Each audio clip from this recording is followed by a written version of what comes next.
गांव में वीर नाम का एक गरीब किसान रहता था। वो बहुत ही चालाक था। खेती बाड़ी के साथ साथ उसको जासूस बनने का भी शौक था। वो बहुत सारी जासूसी कहानियां देखता था और किताबें भी पढ़ता था। उसने बहुत सारी गांव की समस्याएं भी सुलझाई थी। पुलिस भी बहुत सारी कार्रवाइयां सुलझाने के लिए उससे मदद लेती थी। कुछ दिनों बाद उसको शहर में जासूस की नौकरी भी लग जाती है। वीर के साथ दो सहयोगी भी रहते थे जिसका नाम नीलम और पांडे था। दोनों बहुत ही बहादुर और निडर थे। दोनों वीर के साथ केस को सॉल्व करने में मदद करते थे। एक दिन तीनों ऑफिस में बैठे हुए थे। फिर फोन की रिंग बजती है और एक लड़की बोलती, डिटेक्टिव वीर, मैं सुमन बोल रही हूँ। आप जल्दी से मेरे घर आ जाइए, मुझे आपसे कुछ जरूरी बात करनी है। आप प्लीज मेरे घर जल्दी आ जाइए, मैं बहुत बड़ी मुसीबत में हूँ। मैं आपको अपना एड्रेस भेजती हूँ। आप घबराइए मत, मैं अभी आता हूँ। वीर अपने सहयोगी पांडे और नीलम के साथ सुमन के घर जाता है। अंदर जाने के बाद पता चलता है कि सुमन घर पर नहीं होती है। सुमन तो अभी घर पर नहीं है, तब तक हम यहीं बैठकर उसका इंतजार करते हैं। हमें बैठना नहीं है सुनीता। मतलब, आप क्या बोल रहे हो सर? मैं कुछ समझी नहीं। मतलब ये है कि सुमन का किडनैप हो चुका है, और वो भी अभी से 8 मिनट पहले। आप ये कैसे कह सकते हो? कहने की बहुत सारी वजह है। पहली बात, अगर कोई इंसान घर से बाहर जाएगा तो दरवाजा बंद करके जाएगा और वो अपना फोन भी साथ लेकर जाएगा। लेकिन हम यहाँ आए तो दरवाजा खुला था और फोन टेबल पर पड़ा है। दूसरी बात है, मेन गेट के पास गार्ड का केबिन बना है और गार्ड भी कहीं नहीं है। तीसरी बात यह है, किचन में नॉर्मल फ्लेम में केक बन रहा है। एक केक बनने में लगभग 15 मिनट लगते हैं और टाइमर में अब भी 7 मिनट बाकी है। मतलब सुमन यहाँ 8 मिनट पहले यहाँ थी। इसलिए पांडे, तुम अच्छे से घर की जांच करो और कोई फिंगरप्रिंट, ब्लड या कुछ भी मिले तो उसकी पूरी डिटेल्स निकालो। तब तक नीलम तुम घर की तलाशी लो और देखो कुछ मिलता है क्या, और गार्ड कहाँ है पता करो।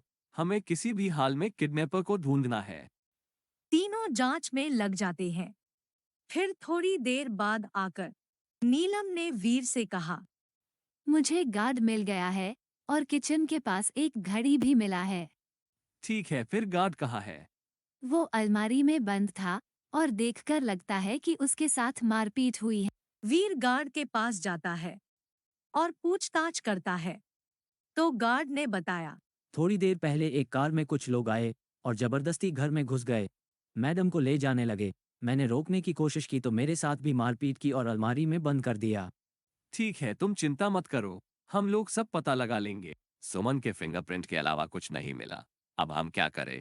हमारे पास तो कोई क्लू भी नहीं है और किडनैपर भी भाग चुके हैं। अब हमें कैसे पता चलेगा कि वो कहाँ पर है? हाँ, लेकिन ये सब हमें गार्ड बताएगा। गार्ड कैसे? क्योंकि ये झूठ बोल रहा है। यहाँ एक नहीं दो गाड़ियां आई थी।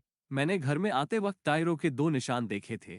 तो गार्ड जी, अब बता दीजिए आपने झूठ क्यों बोला, और सुमन कहाँ है? आप प्यार से बता दीजिए, नहीं तो हमें और भी तरीके आते हैं। गार्ड घबरा जाता है और सब कुछ सही बोलना शुरू करता है। मुझे नहीं पता कि मैडम जी कहाँ है, और मैं तो किडनैपर को जानता भी नहीं। उन्होंने कहा था कि अगर मैं उन्हें अंदर जाने दूं तो वो मुझे बहुत सारे पैसे देंगे। इसीलिए मैंने उन्हें जाने दिया, और वो लोग बड़े काली एसयूवी कार में आए थे। बस मुझे इतना ही याद है। पांडे, तुम घर में से सुमन की फोटो लो और ट्रैफिक कंट्रोल को मैसेज कर दो, और उन्हें ब्लैक एसयूवी के बारे में भी बताओ। जिनके पास ऐसी कार है उनसे खुद मिलना चाहता हूँ। इसके बाद पांडे ट्रैफिक कंट्रोल को इन्फॉर्म करता है। फिर कुछ समय बाद कहता है, सर, ट्रैफिक कंट्रोल से मैसेज आया है कि सुमन उनके पास है। वो किसी गली में बेहोश पड़ी मिली और उन्हें अब तक 4 एसयूवी कार मिली है, और उन्होंने 8 लोगों को पूछताछ के लिए रोका है। ये तो 8 लोग हैं। अब हमें कैसे पता चलेगा कि किडनैपर कौन है? वो ये घड़ी बताएगी।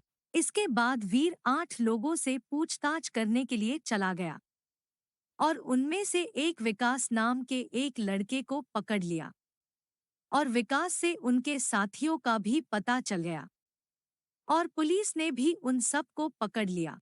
सर, आपको घड़ी से कैसे पता चला कि विकास ही किडनैपर है? सिंपल है, घड़ी का बेल्ट लेदर का था और हमेशा घड़ी पहनने से बेल्ट का निशान पड़ जाता है। तो मैंने बस बारी बारी सबको घड़ी पहनने को कहा। क्योंकि जिसके भी हाथ में उसी निशान पर फिट होगी तो बेशक घड़ी उसकी होगी, और अगर घड़ी भी उसकी होगी तो किडनैपर भी वही होगा। समझी? जी सर।